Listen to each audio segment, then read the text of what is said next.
Dear students, आज का जो हमारा टॉपिक है वो है नस्ट इक्वेशन। तो इस इक्वेशन से हमें क्या पता चलता है ये समझना है आपको। तो आपने जो इलेक्ट्रोड पोटेंशियल पढ़ा था और स्टैंडर्ड इलेक्ट्रोड पोटेंशियल, तो इनमें रिलेशन जो है हमें इस इक्वेशन से पता चलने वाला है। जो स्टैंडर्ड इलेक्ट्रोड पोटेंशियल होता था वो एक पर्टिकुलर टेम्परेचर और एक पर्टिकुलर कंसंट्रेशन, जैसे कि 1 मोलर कंसंट्रेशन पर ही होती थी उसकी वैल्यू। तो वो जो वैल्यू है, अगर जैसे सपोज कॉपर के केस में इलेक्ट्रोड पोटेंशियल स्टैंडर्ड की वैल्यू जो है वो कितनी है, 0.34 वोल्ट है। ये उसका रिडक्शन पोटेंशियल लिखा है मैंने। तो ये इसका मतलब है कि ये 1 मोलर कंसंट्रेशन पर है और 298 केल्विन टेम्परेचर पर है। अगर हम ये टेम्परेचर या कंसंट्रेशन चेंज कर देते हैं तो ये वैल्यू कितना चेंज हो जाएगी, तो ये हमें पता चलता है नस्ट इक्वेशन से। तो ये मैं अभी आपको Nernst equation for electrode potential समझा रहा हूँ। इसके बाद हम इसको for EMF of a cell करेंगे। तो इलेक्ट्रोड पोटेंशियल के लिए या ईएमएफ के लिए ये इक्वेशन क्या बताती है, effect of concentration, change of concentration and temperature on the value of electrode potential. तो ये चीज़ हमें पता चलती है नस्ट इक्वेशन से। तो ये इक्वेशन क्या है नोट कर लेते हैं। दिस इक्वेशन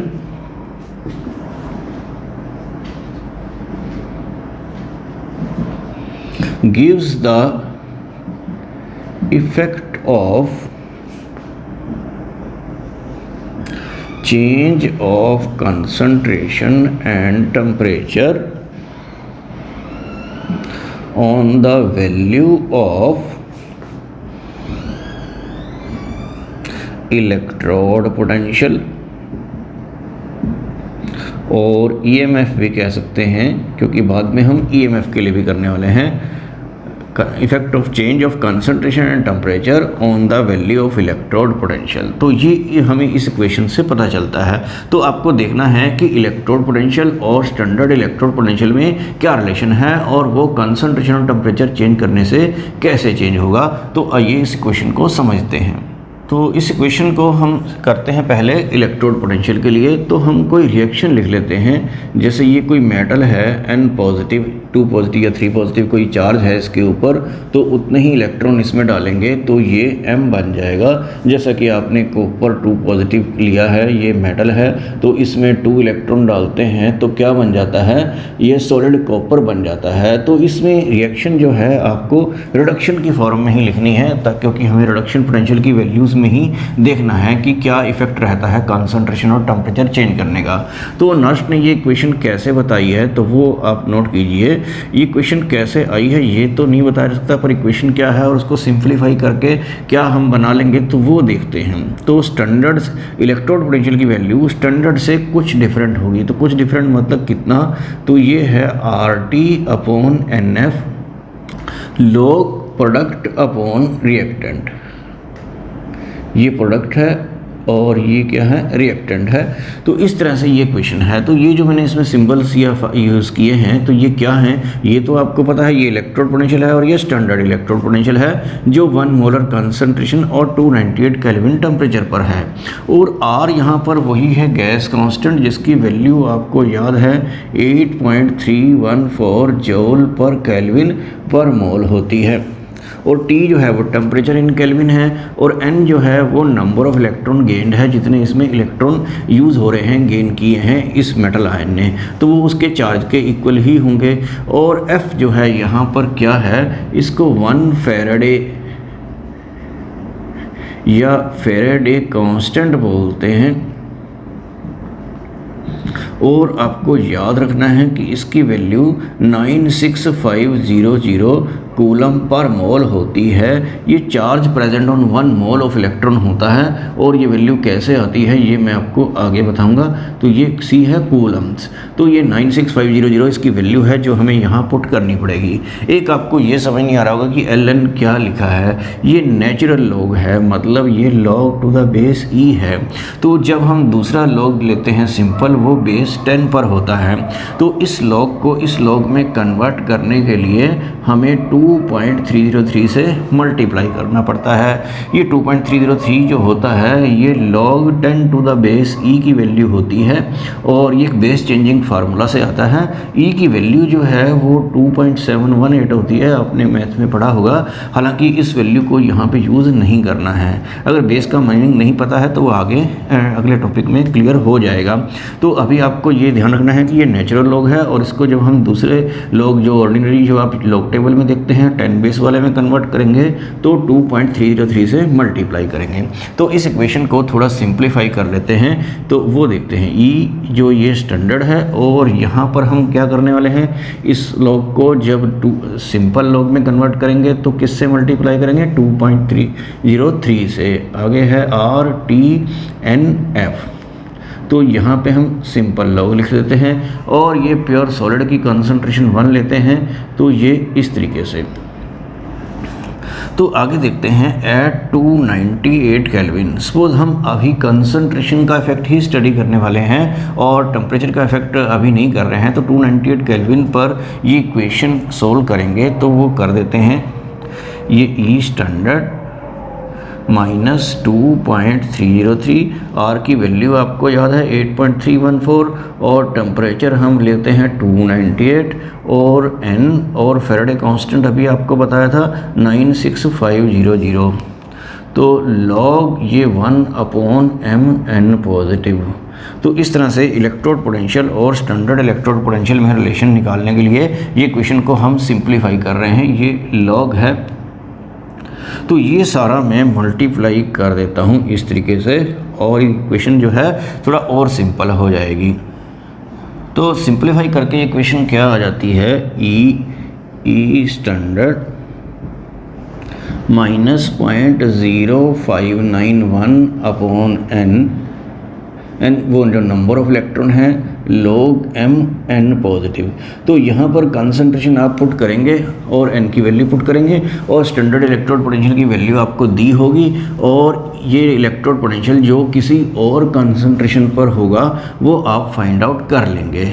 तो इसको करेंगे कैसे, ये आप एक न्यूमेरिकल से समझ पाएंगे। तो ये जो नर्स्ट इक्वेशन है at 298 Kelvin which gives relation between electrode potential and standard electrode potential, ये आपने लर्न कर लेनी है।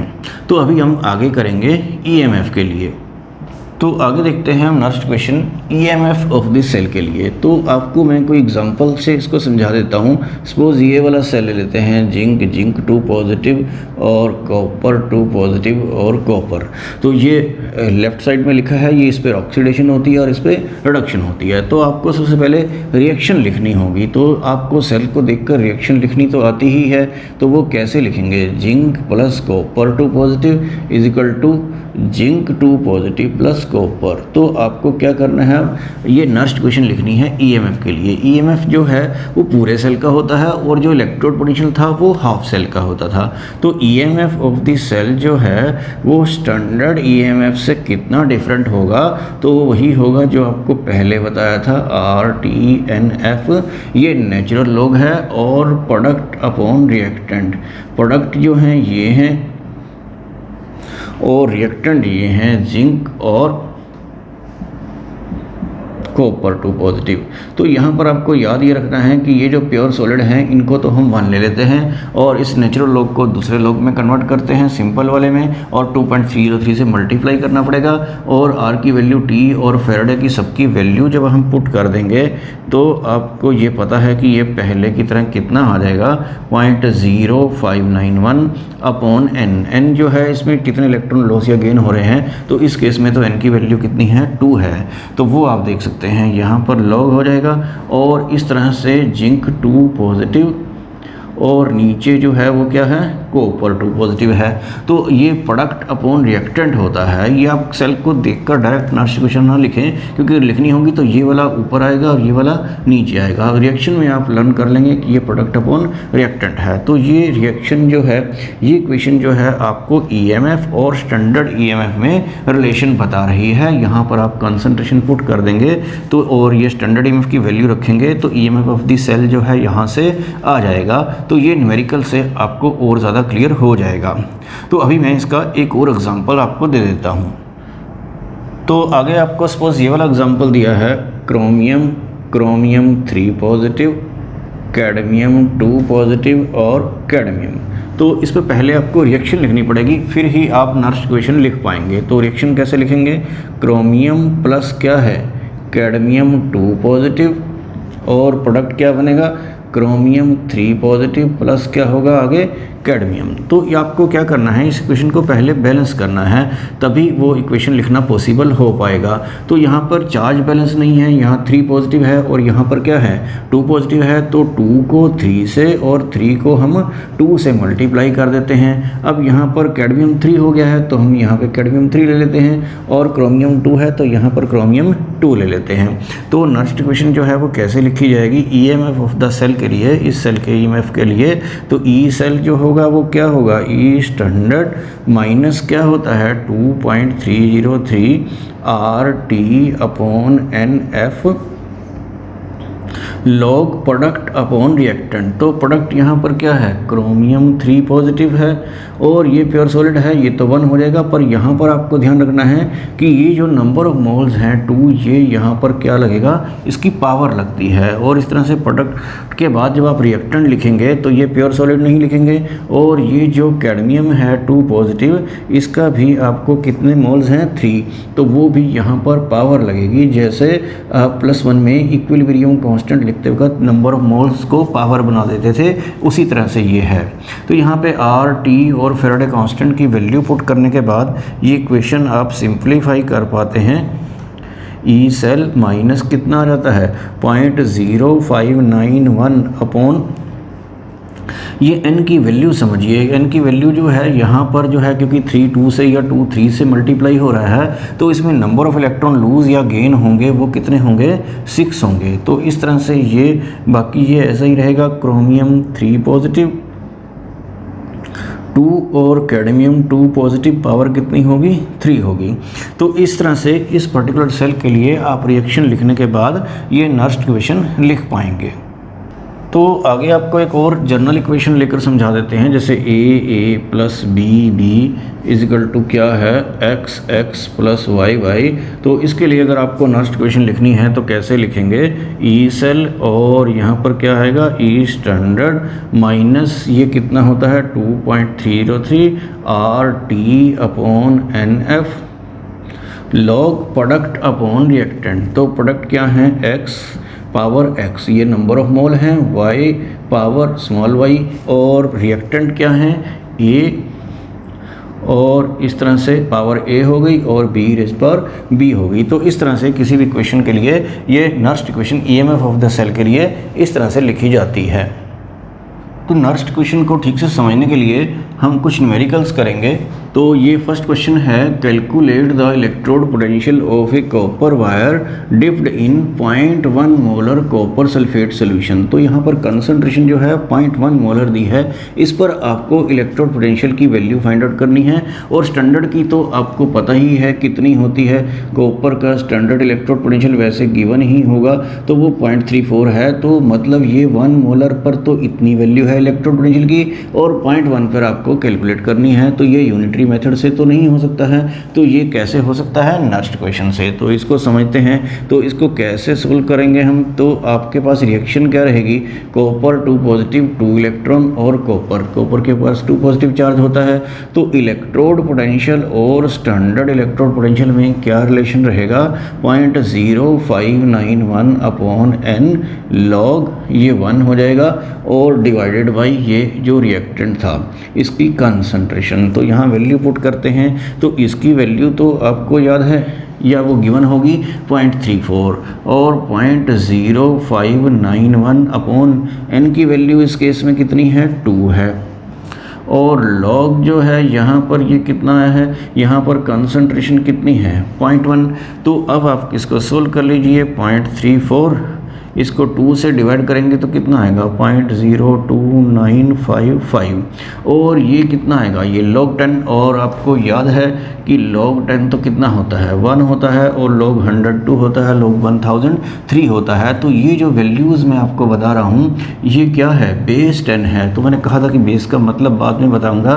तो बेस का मीनिंग ये है कि इसकी पावर ये करें तो ये आ जाता है 10 की पावर 1 करें तो ये कितना आएगा 10 ही आएगा। जैसे मैं कह रहा हूँ कि log 100 की वैल्यू 2 होती है तो वो किस पर होती है बेस 10 पर होती है। तो इसका मतलब 10 की पावर 2 करें तो 100 आता है। तो ये आप समझ गए होंगे। तो यहाँ पर ये log 10 आएगा और log 10 की वैल्यू कितनी होगी 1 होगी। तो इसमें से ये आप माइनस कर लेना तो ये 0.31045 ऐसी कोई वैल्यू आ जाएगी।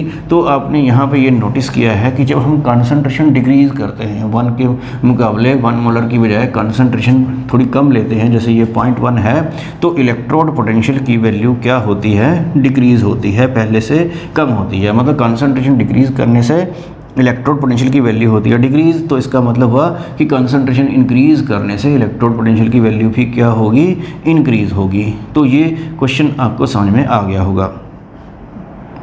तो आगे नेक्स्ट क्वेश्चन देख लेते हैं। क्वेश्चन 2 है zinc rod is dipped in 0.1 molar zinc sulphate solution and the salt is 95% dissociated find the electrode potential. तो जो स्टैंडर्ड वैल्यू है जिंक के रिडक्शन पोटेंशियल की वो -0.76 है और 0.1 मोलर कंसंट्रेशन पर फाइंड आउट करना है पहले की तरह। लेकिन यहाँ पर सॉल्ट जो है वो 95% डिसोशिएटेड है मतलब 100% डिसोशिएटेड नहीं है। तो आपको समझना है कि इसका क्या करना है। ये अगर 100% डिसोशिएटेड होता तो जिंक की कंसंट्रेशन 0.1 ही होती लेकिन अभी तो ये 95% है तो कंसंट्रेशन 0.1 का 95% होगी। तो यहाँ पर ये कंसंट्रेशन कितनी हो जाएगी 0.095 हो जाएगी। तो इस कंसंट्रेशन पर ही आपको इलेक्ट्रोड पोटेंशियल की वैल्यू फाइंड आउट करनी है। तो इसको कैसे सोल्व करेंगे देखिए एक बात याद रखना है कि आपको कि रिएक्शन आपको रिडक्शन की फॉर्म में ही लिखनी है और रिडक्शन पोटेंशियल की वैल्यू ही फाइंड आउट करनी है ऑक्सीडेशन की नहीं। तो ये इक्वेशन रिडक्शन के लिए ही है। तो इस इक्वेशन को कैसे लिखेंगे ई स्टैंडर्ड ये इलेक्ट्रोड पोटेंशियल स्टैंडर्ड है और -0.0591 अपॉन n लोग ये 1 ले लेते हैं डिवाइडेड बाई ये क्या है जिंक आयन कंसंट्रेशन। तो इसको सोल्व देखिए कैसे कर सकते हैं। स्टैंडर्ड की वैल्यू कितनी है -0.76 और 0.0591 और n की वैल्यू कितनी है 2 है पहले की तरह ही। लोग यहाँ पर कंसंट्रेशन जो है वो है अब की बार 0.095। तो इसको सोल्व करना थोड़ा आपके लिए मुश्किल होगा पर कोशिश करनी है आपको। तो देखिए ये इलेक्ट्रोड पोटेंशियल कितना होगा ये 0.76 है और ये जो है 0.02955 आ जाएगा। 2 से डिवाइड आप कर सकते हैं और इसको आप कैसे सोल्व करने वाले हैं वो देखिए। मैं इसको साइड में सोल्व कर देता हूँ। ये जो है 0.095 तो आप देखें कि ये log 1000/95 आ जाएगा। तो इसको जब आप सोल्व करेंगे log अगर आपने पढ़ा है तो ये log 1000 माइनस log क्या होगा 95 होगा। तो log जो 1000 होता है ये तो 3 होता है और log 95 जो है अगर आप उसमें से log टेबल में से देखेंगे तो 1.977 होगा। ये आप log टेबल आपको देखना आना चाहिए या वैसे आपको नहीं देखना है तो log 100 तो आपको पता है 2 होता है। तो log 95 जो है 2 से थोड़ा कम होगा 1.9 लेकर आप अप्रोक्सीमेट क्वेश्चन कर सकते हैं। तो अभी मैं इसको 1.98 ले लेता हूँ तो ये 1.02 आ जाएगा। तो ये सारा मैंने सोल्व करके कितना कर दिया है 1.02 कर दिया है। तो ये कितनी आएगी -0.76 ये 29 का 30 हो जाएगा क्योंकि ये वैल्यू थोड़ी सी 1 से ज़्यादा है तो 0.030 अप्रोक्सीमेटली हो जाएगा। और इसको जब आप सम करेंगे तो ये कितना आएगा -0.79 वोल्ट आ जाएगा। तो ये आपका आंसर आएगा इस केस में। तो यहाँ पर मैंने आपको कहा था कि जब आप कंसंट्रेशन 1 से डिक्रीज़ करते हैं तो इलेक्ट्रोड पोटेंशियल की वैल्यू भी होती है डिक्रीज़। तो यह डिक्रीज़ हुई या नहीं, ये देखिए, ये -0.76 थी 1 मोलर पर और अब ये 0.79 है। तो कई बच्चों को लग रहा होगा ये तो इंक्रीज़ हो गई है, लेकिन आप माइनस देखें तो ये वैल्यू जो है ये वाली उससे कम ही है। तो थर्ड क्वेश्चन है, find the EMF of the cell at 25 degree Celsius. ये आपको एक सेल दिया है Mg2 पॉजिटिव 0.001 और कॉपर 2 पॉजिटिव की कंसंट्रेशन 0.0001 है और ये सॉलिड कॉपर है और ये इनके इलेक्ट्रोड पोटेंशियल दिए हैं मैग्नीशियम के और कॉपर के। तो आपको EMF इस पर्टिकुलर कंसंट्रेशन पर निकालना है। इस इक्वेशन में हालांकि आपको स्टैंडर्ड EMF भी नहीं दिया है, तो वो भी आपको राइट माइनस लेफ्ट जो इलेक्ट्रोड पोटेंशियल की वैल्यू है उनसे निकालना पड़ेगा। तो पहले हम रिएक्शन लिख लेते हैं। तो इसका सोल्यूशन कैसे होगा, रिएक्शन आप लिखेंगे Mg और आगे क्या Cu2 पॉजिटिव और आगे क्या आएगा Mg2 पॉजिटिव और आगे है Cu। तो ये अभी हम EMF लिखेंगे, लेकिन आपको स्टैंडर्ड EMF चाहिए था। स्टैंडर्ड EMF जो है वो राइट माइनस लेफ्ट जब आप करेंगे 0.34 -2.37, तो ये आप निकाल लेना, तो ये आ जाएगा 2.71 वोल्ट। तो ये राइट माइनस लेफ्ट करके आपको पहले से स्टैंडर्ड EMF पता होना चाहिए, तभी आप EMF एज दिस कंसंट्रेशन जो है वो फाइंड आउट कर पाएंगे। तो वो करते हैं। EMF ऑफ द सेल जो है वो क्या होगा, स्टैंडर्ड से कितना डिफरेंट होगा, वो है 0.0591/n। Log product upon reactant, तो प्रोडक्ट तो यहाँ पर क्या है Mg2 पॉजिटिव, ये प्योर सॉलिड 1 होता है और डिवाइडेड बाई क्या है कॉपर 2 पॉजिटिव। तो इसको करते हैं। तो EMF ऑफ द सेल कितना आएगा, स्टैंडर्ड आपने निकाल लिया है 2.71 और 0.0591, n की वैल्यू कितनी है इस केस में 2 ही है। अब इसकी कंसंट्रेशन देखिए आप, तो ये कितना है 0.001 है और कॉपर की कंसंट्रेशन कितनी है 0.0001। तो जब 0.001 को 0.001 से डिवाइड करेंगे, मतलब ये यहाँ पर एक ज़ीरो इसमें एक्स्ट्रा है, तो इसको डिवाइड करने से ये सारा जो है आपके पास कितना आ जाएगा log 10 आ जाएगा। और log 10 तो जो है आपको पता ही है कितना होता है 1 होता है। तो बस आगे तो सिंपल हो गया, ये कितना है 2.71 माइनस 0.02955, तो ये इसको आप अप्रोक्सीमेटली 0.03 ले सकते हैं और आपका जो आंसर है वो आप सोल्व करके 2.68 आ जाएगा। तो इस तरह से ये क्वेश्चन हो जाएगा। ये EMF वाला क्वेश्चन था, पहले हमने इलेक्ट्रोड पोटेंशियल वाले क्वेश्चन किए थे। फोर्थ क्वेश्चन जो है वो थोड़ा डिफरेंट है, तो आप इसकी स्टेटमेंट समझिए। Calculate the potential of hydrogen electrode in contact with a solution whose pH is 10। तो यहाँ पर pH वैल्यू जो आपने पिछली क्लास में पढ़ी थी, तो उसके ऊपर ये क्वेश्चन है। तो लेकिन ये है बिल्कुल सिंपल ही। तो इसको हम करते हैं, हाइड्रोजन जो है वो क्या है H पॉजिटिव आयन है, तो उसका क्या बनेगा, ये H2 बनेगा। इसको हम हाफ H2 लिख देते हैं। तो इस पर आपको नेक्स्ट क्वेश्चन लिखनी है, तो इसमें ज़्यादा मुश्किल नहीं है। तो इलेक्ट्रोड पोटेंशियल क्या होगा, स्टैंडर्ड से कितना डिफरेंट होता है 0.0591/n।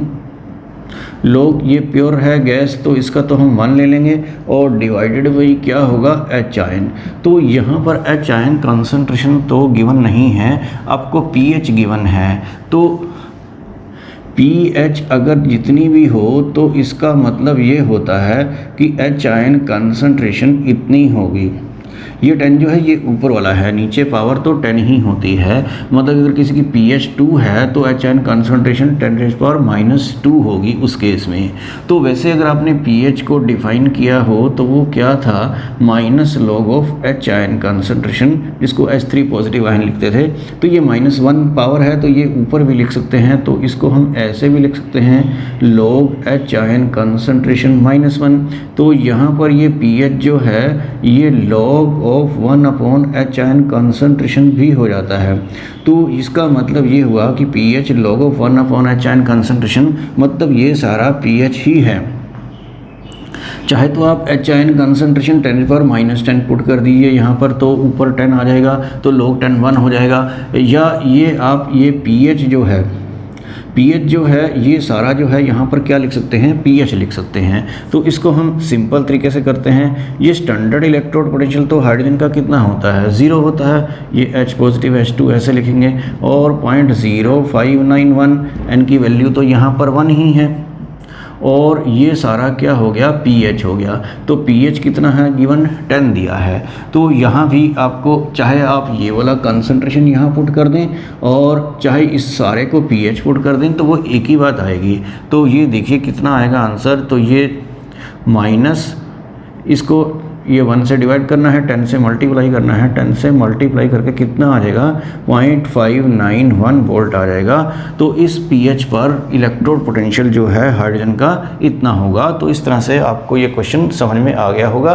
तो इलेक्ट्रोड पोटेंशियल या EMF के जितने भी क्वेश्चन हैं, नेक्स्ट क्वेश्चन के क्वेश्चन जो है अक्सर एग्जाम में आते हैं, तो आपको इनको प्रैक्टिस कर लेना है।